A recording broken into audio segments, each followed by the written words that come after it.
AP ముఖ్యమంత్రి Telugu Desam party జాతీయ అధ్యక్షుడైన నారా చంద్రబాబు నాయుడు ఈ రోజు రాష్ట్ర వ్యాప్తంగా ఉన్న తాజా వాతావరణ పరిస్థితిపై టెలికాన్ఫరెన్స్ నిర్వహించారు.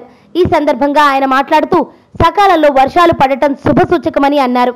రాష్ట్రంలో తన నాయకత్వంలో పనిచేస్తున్న తమ ప్రభుత్వ కృషికి ప్రకృతి సహకారం తోడైతే ప్రతి రంగంలోనూ అద్భుత ప్రగతి సాధించవచ్చని చంద్రబాబు అన్నారు. ప్రస్తుతం ఘన విజయాలను సాధించిన ఇస్రో విజయం, సివిల్స్ విద్యార్థుల విజయాలను స్ఫూర్తిగా తీసుకోవాలని ఆయన ఉచిత సలహా కూడా ఇచ్చారు. అక్కడితో ఆగకుండా ప్రపంచ పెట్టుబడుల గమ్యస్థానంగా ఏపీ రూపొందాలని, ఈ క్రమంలో ఇప్పటికే 4 లక్షల కోట్ల రూపాయలు వచ్చాయని, ఎంఓయూలు అమలైతే 30 లక్షల మందికి ఉపాధి లభిస్తుందని ఆయన వివరించారు.